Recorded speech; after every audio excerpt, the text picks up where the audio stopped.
Hello my friends, welcome back to this week's video. Today we are going to be reviewing a complexion product, a new complexion product, specifically the L'Oreal True Match Super Blendable Foundation in the new formula. There's been quite a bit of complexion product, foundation product launches. I feel like in the past couple weeks, and so I do have a couple coming your way that have either been uploaded already or will be uploaded after this video, so stick around for those. I had seen a lot of chatter about the True Match foundation on social media, specifically the newer formula, because this product has been around for a while. I actually used to use the old formula years ago. It came in a glass bottle. It did not have a pump. It was kind of a pour over. And to be honest, I don't remember what shade I used to use. But the difference in this formula is now still comes with that, what they call the skin matching technology, but it has now up to 6 different pigments to come up with the shades versus I think it was 4 pigments before. I'll put the graphic somewhere here on the screen so you guys can see what we're talking about.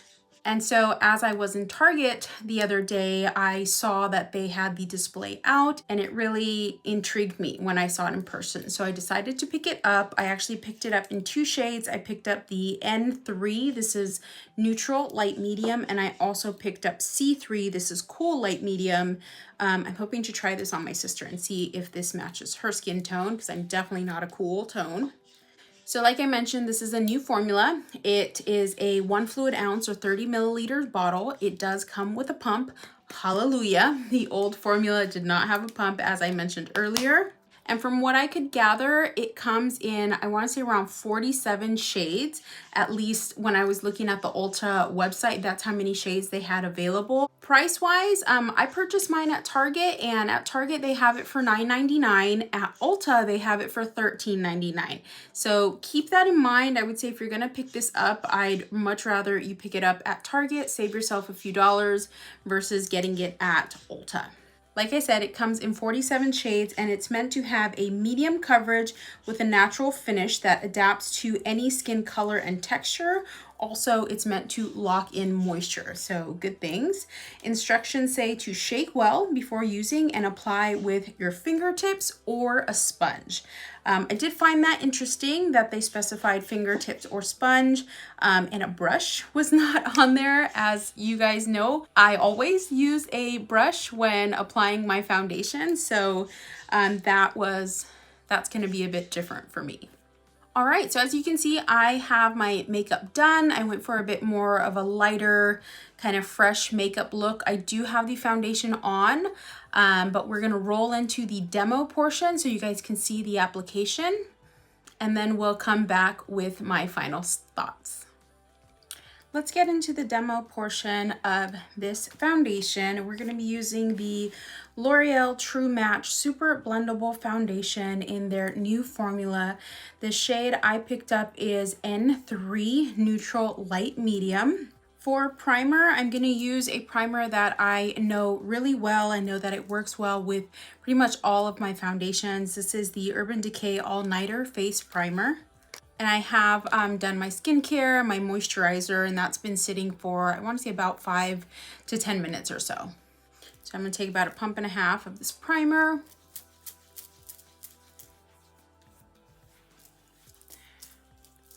And apply, distribute it.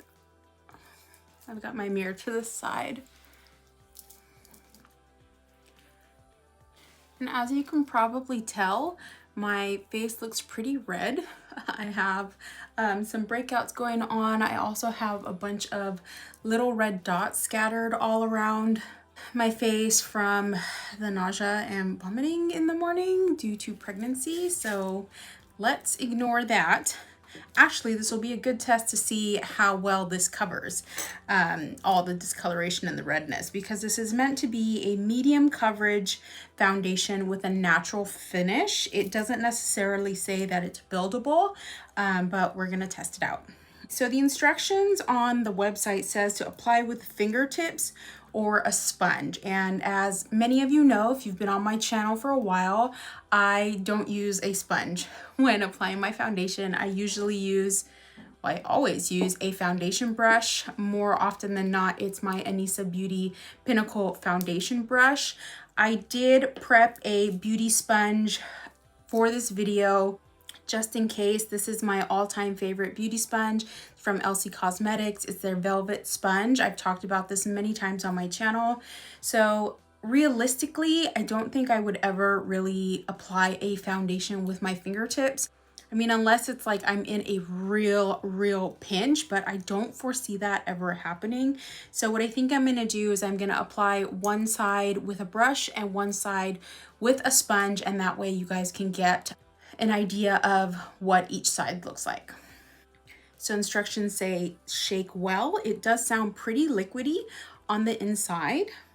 And we're gonna start off using the brush. So I do like that this new packaging has a pump. The old one did not.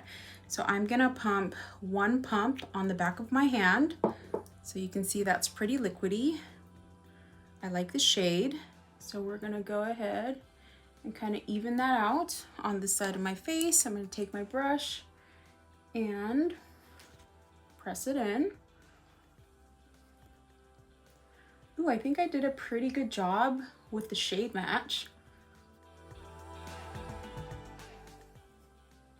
There's no scent, which I like.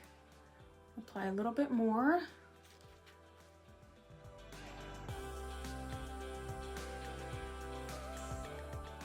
Let's see how far this one pump will take us.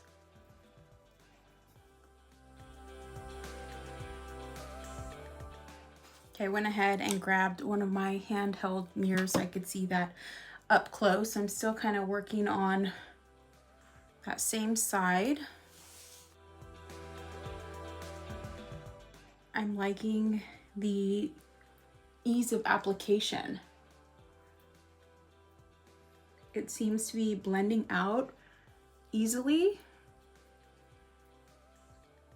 I can't feel it necessarily on my skin, like I don't, and you can't really, it doesn't look like it's just sitting on my skin, if you know what I mean. It looks like it's sinking in really well. I do have some dry patches from some healing breakouts, and I think it's going over those pretty well. Okay, so I'd say I used about half of that pump, and you can see I do think I got a light to more medium coverage, which I don't mind. I think for an everyday, just kind of on the go, this coverage would be fine, but let's see if I can build that up. I'm still working off that same pump, and just applying it in the areas that I need more coverage. Now you could, if you wanted to, like spot conceal before you go in with concealers, but realistically, I don't do that. So I'm just applying this foundation the way I would on a normal day-to-day basis. It seems to be layering well. I'm not getting any lifting, any patchiness, it's not doing anything out of the ordinary. Around my nose here is a problem area for me sometimes, and so it is clinging a little bit in this area of my nose, which not so much the foundation's fault, it's more just my skin needs some help these days. Okay, so I've gone ahead and used up that entire pump on this side of the face where we use the brush to apply it. I'm liking the lightweight feel of the foundation. I'm really liking the fact that it doesn't have a scent. I can't feel it on my skin. Again, lightweight. I think I did really good with the shade match. I went with a neutral undertone versus a warm undertone to hopefully get closer to the olive green undertone that I have, so it would match my neck. I think it did a really good job with the brush covering up the small red dots, which I think are like ruptured vessels, blood vessels.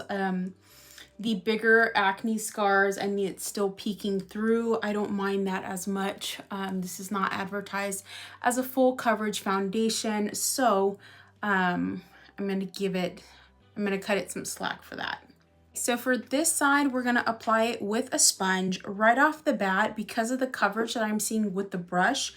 Usually with brushes, you're gonna get more coverage than if you use a sponge, because sponges to a certain degree absorb some of the product, and so you get a bit more of a sheer, you get less coverage, if that makes sense, or lighter coverage when using a foundation. So I'm a little concerned that using the sponge is gonna shear out the coverage more than what I would want it to, but for the sake of testing it out and giving you guys more options, we're gonna do it. So again, I'm gonna take one pump and I'm gonna do the same thing. I'm just gonna apply with my finger.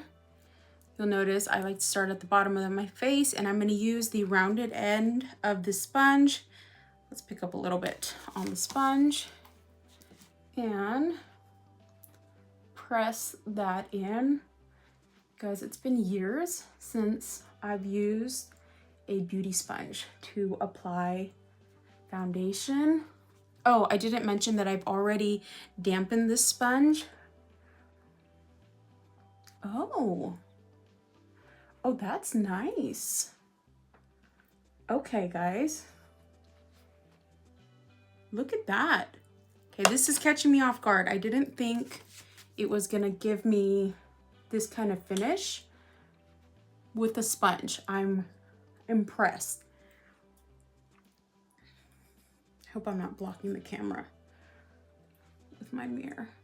And I used up that one pump quicker, definitely.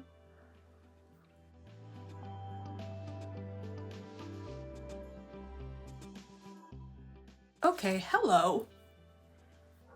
I think I'm liking the finish on this side with the sponge more than this side. Granted, I have a lot more breakouts and dryness and healing stuff on this side than I have on this side, but I've used up that entire pump, and that took me less than half the amount of time that it took me to blend on the side with the brush. It looks a lot more skin-like on this side where I use the sponge compared to the brush side. And you can see it hasn't absorbed a lot into the sponge. The sponge is a velvet sponge, so it's not meant to absorb as much products. The pores in it is a lot smaller than your standard beauty blender or beauty sponge for that purpose, so it doesn't absorb as much product. So right off the bat, first impressions, I'm liking the way it blended with a sponge more than I like the way it blended with a brush. And that is a first for me in a long time. It cut down the blending time in half, less than half. And it just looks really nice. Again, we've got that medium coverage. You can still see some of my acne scars and breakouts peeking through. I can still see some of those little red dots on this side versus the side with the brush. I feel like the red dots are more covered on the brush side versus the sponge. Let's do just a bit more. I did like a drop more. Pick that up with the sponge. Let's just see. We layer a little bit more, what that does. Okay. So yeah, I got a little bit more coverage. Wow, I really like this. Upon first impressions, I think I've mentioned this before in some of my other videos, my all-time favorite drugstore foundation is the L'Oreal 24-Hour Fresh Wear Infallible Fresh Wear Foundation, and that's been my #1 drugstore foundation for several years now. It is more of a full coverage, medium to full coverage compared to this one, but you guys, this is This is looking really nice. I'm really excited about this. Okay, I'm gonna go ahead and finish doing the rest of my makeup.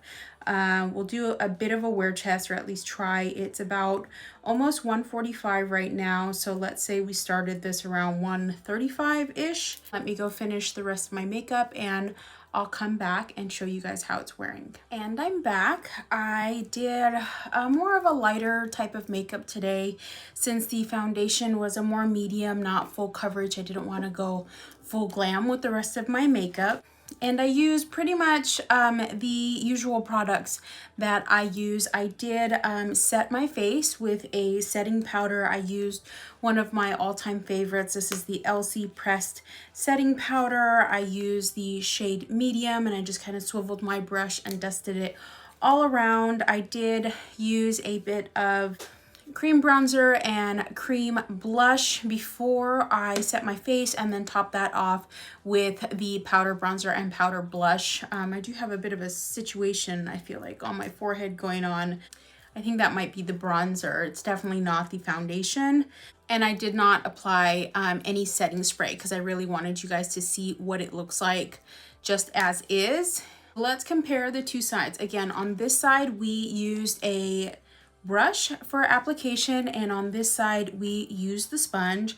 Now that everything's said and done and I have everything on my face, both sides look the same. If you recall, I had mentioned that I felt like on this side it was a bit smoother compared to the brush side. Anywhere that it may have looked like it was clinging a little bit to my dry patches from the breakout is now gone. My nose area is not, I'm gonna say it's not a 10 out of 10 flawless, but I do have, that is one of my problem areas, and because I've been blowing my nose more often than not, that area is more dry than usual.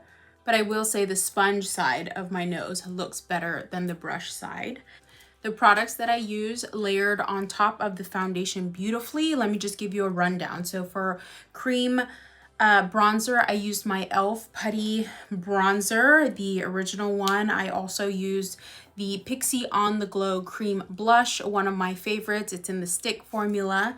Concealer, I went with a more hydrating concealer and not as full coverage because, again, the foundation is not full coverage, so I didn't want something that was super matte and super full coverage to kind of contrast. So I used my Beauty Creations concealer and a bit of the Huda Beauty Faux Filter concealer, just a little bit, and I did set under my eyes. So overall, I'm gonna say upon first impression, I am really loving this foundation.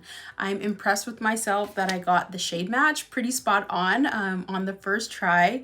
I will say that come summertime, I don't think this is gonna match. I usually get color pretty easily, especially if I'm out in the sun in the summertime. So come summertime, I may need to go up a notch in the shade if I continue to use it. But for right now, I think this looks great.